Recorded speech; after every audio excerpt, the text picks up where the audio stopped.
Assalamualaikum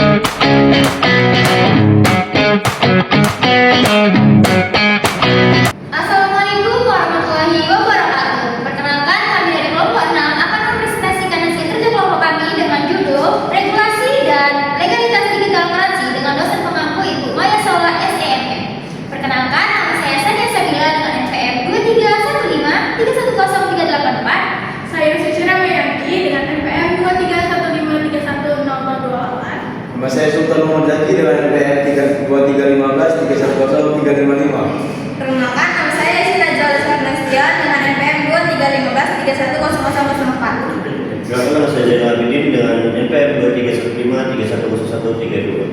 Baiklah, langsung saja kita mulai presentasinya. Nah, yang pertama itu ada regulasi global dan nasional.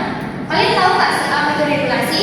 Regulasi adalah aturan atau ketentuan yang ditetapkan oleh otoritas tertentu, seperti pemerintah atau lembaga internasional untuk mengatur suatu aktivitas agar berjalan dengan tertib, adil, dan sesuai dengan tujuan bersama. Nah, selanjutnya itu ada regulasi global, ada aturan yang dibuat oleh organisasi atau lembaga internasional untuk mengatur aktivitas antar negara seperti perdagangan, keuangan, lingkungan, dan hak asasi manusia. Adapun contoh dari lembaga yang mengatur regulasi global yang pertama itu WTO atau World Trade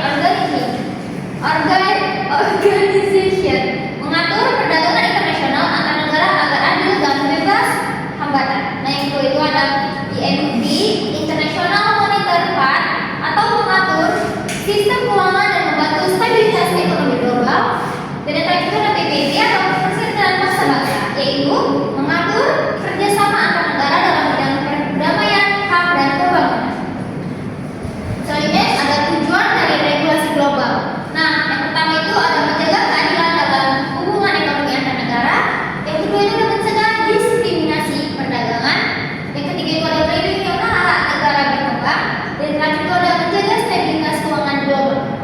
Sekarang ada contoh negara regulasi digital currency. Yang pertama ada di Amerika Serikat.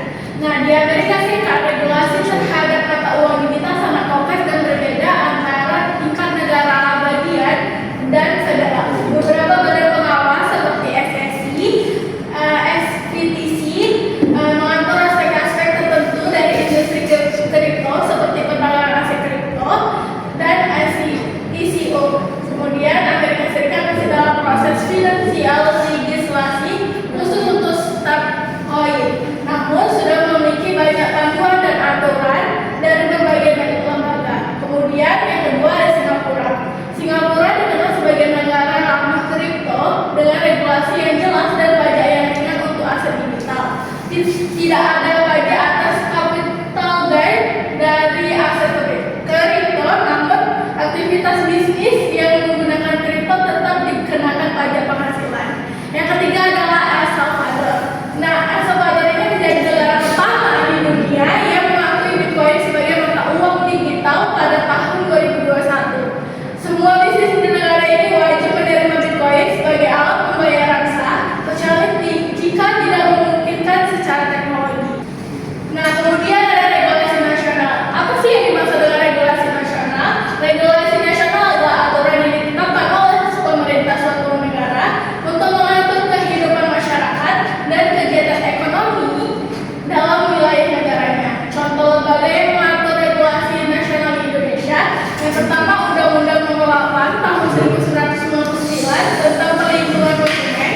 Yang kedua Undang-Undang Nomor 7 Tahun 2014 tentang perdagangan, Peraturan Otoritas Jasa Keuangan, dan Peraturan Bank Indonesia.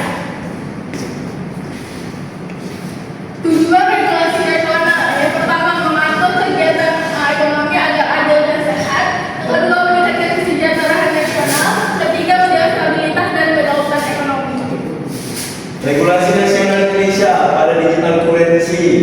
Yang pertama, Undang-Undang Nomor 7 Tahun 2011 dan PBI. Larangan kripto sebagai alat pembayaran, bukan alat pembayaran.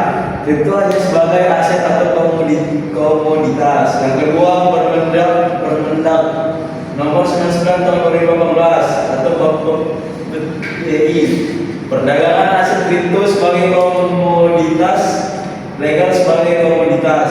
Pengawasan awal oleh Bapepti. Yang ketiga, POJK nomor 27 tahun 2024 atau OJK.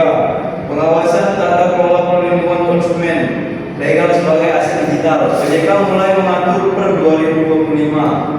Dan terakhir Undang-Undang nomor 4 tahun 2023 dan rencana BI penerbitan rupiah digital atau CBDC akan menjadi alat pembayaran rupiah digital sebagai uang resmi berbasis digital. Perdagangan bank sentral terhadap cryptocurrency. Bank sentral secara umum memandang cryptocurrency dengan sikap yang berhati-hati dan kritis. Meskipun ada pengakuan terhadap potensi inovasi yang dibawa oleh cryptocurrency dan blockchain, namun tetap mengedepankan perlunya regulasi ketat dan pengembangan mata uang digital resmi atau CBDC untuk menjaga stabilitas ekonomi dan keamanan sistem keuangan. Kekhawatiran bank sentral terhadap cryptocurrency: yang pertama, ancaman terhadap kebijakan moneter dan peran bank sentral. Yang kedua, volatilitas dan stabilitas keuangan. Yang ketiga, risiko kejahatan dan pencurian uang. Yang keempat, persaingan dengan mata uang digital bank sentral atau CBDC. Dan yang terakhir, tantangan regulasi dan pengawasan. Bagaimana potensi dan respon bank sentral terhadap cryptocurrency? Eksplorasi dan yang pertama, eksplorasi dan pengembangan uang digital bank sentral atau CBDC. Lebih dari 50% bank sentral di dunia sedang menyelidiki, menguji coba atau mengembangkan CBDC sebagai respon terhadap perkembangan cryptocurrency dan kebutuhan modernisasi sistem pembayaran. Yang kedua, manfaat CBDC. Uang digital bank sentral diharapkan dapat meningkatkan efisiensi sistem pembayaran untuk institusi keuangan, mempercepat transaksi dan memungkinkan kebijakan moneter yang lebih tepat sasaran seperti stimulus fiskal yang diprogram secara digital. Bagaimana potensi dan respons bank sentral terhadap cryptocurrency? Yang pertama, adopsi teknologi blockchain. Bank sentral mulai mengadopsi teknologi blockchain untuk sistem pembayaran digital mereka, seperti yang dilakukan Bank Indonesia dengan mengembangkan rupiah digital guna meningkatkan efisiensi dan keamanan transaksi. Yang kedua, peran pengaturan dan pengawasan. Bank sentral memiliki peran penting dalam mengatur dan mengawasi sistem pembayaran digital, termasuk penggunaan teknologi blockchain untuk menjaga stabilitas nilai mata uang dan sistem keuangan secara keseluruhan. Nah, Bank Indonesia cenderung lebih konservatif dan kritis terhadap cryptocurrency, menekankan risiko keamanan dan stabilitas keuangan, serta mendorong regulasi ketat atau larangan penggunaan kripto sebagai alat pembayaran resmi. Sementara itu, Kementerian Perdagangan melihat potensi ekonomi dan inovasi dari teknologi blockchain dan cryptocurrency, serta berupaya merumuskan regulasi yang lebih inklusif untuk mendukung pertumbuhan sektor ini. Nah, AML, anti-money laundering atau disingkat AML, merupakan serangkaian aturan, regulasi, dan proses khususnya pada sektor keuangan yang bertujuan untuk mengatasi pencucian uang yang umumnya dilakukan oleh organisasi kriminal atau teroris. Secara umum, regulasi ini melibatkan pemantauan dan laporan pada setiap transaksi yang mencurigakan.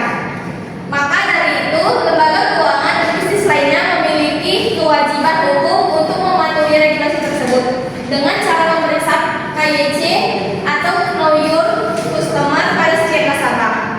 Adalah prinsip yang diterapkan bank untuk mengetahui identitas nasabah, memantau kegiatan transaksi nasabah, termasuk laporan yang mencurigakan. Prinsip KYC dimaksud untuk melindungi bank dari berbagai risiko dalam berhubungan dengan nasabah atau counterparty. Prinsip ini juga dikenal dengan istilah prinsip mengenal nasabah atau disingkat PMN dan customer due diligence atau disingkat CDD.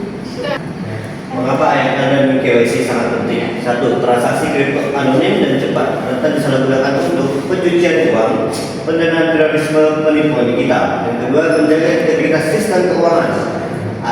AML dan KYC membantu menjaga integritas dan stabilitas sistem keuangan dengan mengurangi risiko yang terkait dengan kegiatan ilegal. Lembaga keuangan yang patuh terhadap peraturan AML dan KYC membantu menciptakan lingkungan keuangan yang lebih aman dan transparan. Manfaat AML dan KYC. Satu, yaitu mencegah kejahatan. Yang kedua itu menambah kepercayaan investor. Yang ketiga mendukung legalitas aset kripto. Dan yang terakhir adalah peningkatan efisiensi operasional. Contoh penerapannya di Indonesia, wajib KYC dan AML untuk semua platform kripto.